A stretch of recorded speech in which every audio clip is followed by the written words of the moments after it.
The international break is finally over. Game week 30 is upon us. Who's going to win?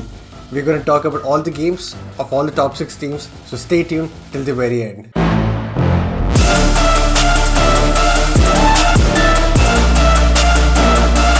Hello, hi guys, welcome back to the Football Showdown channel. I'm back home, I'm being well fed by my mother with chicken, idli, dosa, mutton fry today. It's just amazing. I'm back home, I'm happy. To make sure that this is a more joyous situation or a more joyous moment, I hope you guys are subscribed. But if you guys are not subscribed, do keep liking all my content, do keep commenting as well, because that is how we build a community, and do keep showing your support for me and to me by subscribing to this very channel, as we are on road for 500 subscribers. We are here today to predict the top 6 games. We are here today to understand how Arsenal might face City and what are my opinions about it, and most importantly, we are here for the Premier League after so long. The international break is done, game week 30 is upon us. What do we have? Let us find out right now. Chelsea versus Burnley, a proper snooze fest. Nobody gives a shit about this game because Chelsea are a mid-table team this season. All we have to look about Chelsea is in the summer, because who do they sell? How do they recoup the money? Will they face issues when if they will face issues because of financial fair play rules? What happens to the players? Lavia has been gone for the entire season.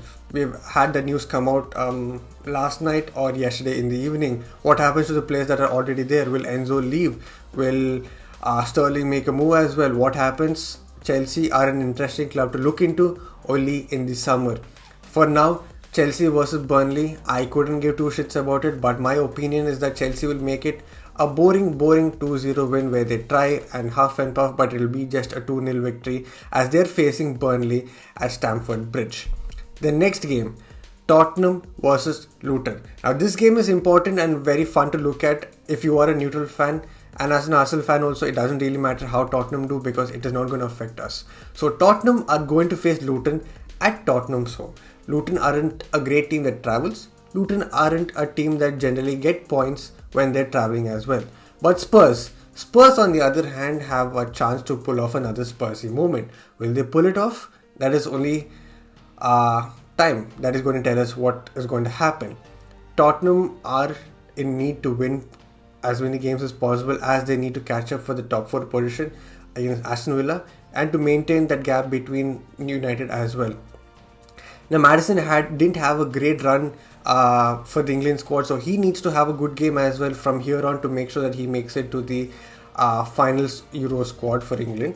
So will that all determine on how Tottenham play? Not really. Tottenham are a team that tends to pull off Spursy movements whenever they want. I won't be surprised if this game is a draw, but honestly, let's just speak about facts. Luton aren't a great team when travelling, so I think Spurs will win. It will be a 2-0 victory to Spurs. After Spurs, we have the Brentford versus United game. Now this game is very interesting because there are two players who do need to make sure that they have a fabulous set of games from here on. One is Ivan Toney for Brentford, who has done well in converting his one chance for the England squad, the penalty. You have a penalty taker who almost guarantees conversion 100% of the times, and you have Kobe Mainoo, an important prospect from United who has done well even for England. I've not watched the game, but I've seen enough praise from other fans as well, not just United fans, because if you are a player from a certain team, that team fans tend to hype up a lot of players, but if you get appreciation from your rival fans too, I think that is a really important talking point. So Kobe Mainoo needs to make sure that he has a good set of games from here on. He has done really well for England apparently, so to make sure that he confirms his spot in the international squad, he needs to perform really well from this moment onwards. Same for Ivan Toney as well. But speaking of Brentford versus United at Brentford's home, I think it will be a good game for neutral fans. I think Spurs fans do need to look at this game closely, as I think this will be a close game as well. I think it will be a 1-2 to United, as they are on a really high after that amazing dramatic win against that arch rivals Liverpool. You have even Anthony scoring his goal. Will that change his fortunes this entire season? I do not know. Rashford seems to be in a decent form. He's done well for United in that game against Liverpool, except that hideous miss. He's done well for England as well. You have Kobe Minu, who is really, really high on morale. So all that might help United to get over the line. I think it will be a fairly easy game for United. No, not easy. I think it will be a close and a very, very feisty game where United will be winning 1-2 at Brentford's home. Right after this, we have Liverpool's game against Brighton. Now, this game is probably very important, obviously, for Klopp and Liverpool and all those fans. But I think it's a fairly important game even for De Zerbi because, especially with the fact that he is not doing really well as how people have thought to see him as.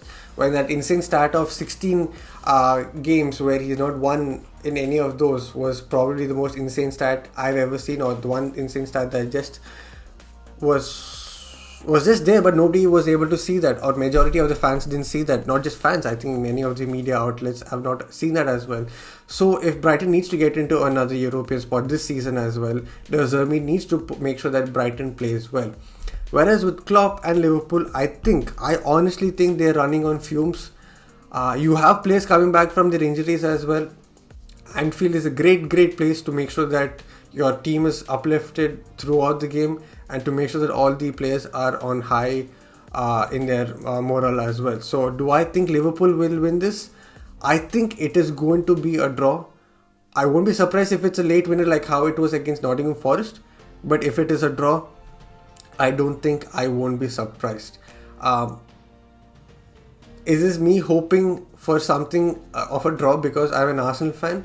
Probably. But looking at how things are going, I think Brighton need to do really well to make sure they get into another European position. I'm not saying Brighton can win at Anfield. Yeah, do you think? I don't know. Do let me know in the comment section what's going to happen, because I honestly feel it's going to be a draw for Liverpool. But if you guys predict it's going to be a win for Brighton at Anfield, either I'm going to call you stupid because there's no chance that's going to happen, or if I'm completely wrong, well, you guys can make fun of me by saying I told you so on memes and all that. Yeah, I really don't think it's going to be a win for Brighton. Do you think so? The game at the Etihad. Arsenal will be travelling to the Etihad, who will be facing Manchester City. Arsenal do not have a good track record against City at the Etihad in a long time. This could be a huge game in terms of making a statement on how we go about with the rest of our season, including the UCL run. This could be the game that almost tells us where we are as a team in a title run. Because next season is guaranteed that Klopp is leaving. I honestly don't expect Liverpool to be in the same state as they are right now, as dominating or as a team that is almost a title contender. But I think it's fair enough to say that, okay, after such a tenure from Klopp, there's going to be a small decline. So it's almost to be, it's fair to say that Arteta, Arsenal and Klopp and Pep's City will be the two title contenders for the next season. So this season, how we perform against City at City's home is a very important factor on how we progress as a team and how we are playing as a team as well, in spite of many injuries for Arsenal. Speaking of injuries, there are news that has come out of 4 players. Akanji is out because of injury, John Stones is out, Walker is out and KDB is out. Out of these 4 people, I honestly think only John Stones is the one who is properly injured and may not face Arsenal tomorrow, day after tomorrow. May not be tomorrow. Whereas the rest 3 is probably a smokescreen or just a gimmick for all the Arsenal fans who are bit into that, thinking that City are out with 3 players. I honestly don't think those 3 players are out. And for Arsenal, there will be news that Martinelli is out for this season. I do not believe that as well. I think he will be back. May not be in starting lineup, but at least he will be part of the bench. He will come off the bench.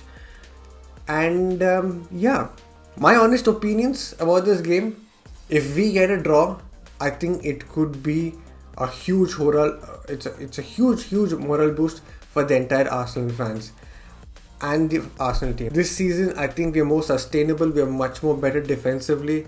I think getting a draw there, or me hoping that we get a draw there, isn't so bad. But if we win at the Etihad, watch this space. Watch me go and celebrate like all those fans who are overconfident that Arsenal are going to win at City. Arsenal are going to win against Bayern as well. I'm still on the fence about how I feel about the entire run-in. I'm scared. But if we can get a draw at City, I think it's a huge moral boost, not just for me, but for the entire fan base and for the entire team as well. So it's going to be a draw. My prediction that it's going to be a draw. Do let me know in the comment section if you guys think City is going to drop points, or are they going to thrash Arsenal like how they've been doing for many seasons at the Etihad. Do let me know in the comment section about all the top 6 predictions that I made, as we will be making videos about this from here on every game week. I'm at home. I'm happy. I'm going to make videos. I'm going to keep pushing. I have a collaboration video that will be coming out tomorrow. I have another collaboration video that will be made before the Bayern game, so do watch out for that. Do watch out for tomorrow's video, because that is something I wanted to do. I'm not going to talk too much about it, but I'm really excited about it, so stay tuned for that as well. I'm losing my words because I'm genuinely excited about it. So yeah, like I said in the starting, if you guys are new here, do subscribe, do like, and do comment on all my videos, as that is how we build a community. But if you are already subscribed and you are already supporting me, you are a beautiful person. Thank you so much for all the support. I will see you guys again in the next video. Until then, goodbye, good morning, good evening, good night to wherever you are in the world. I will see you again. Bye bye. Peace.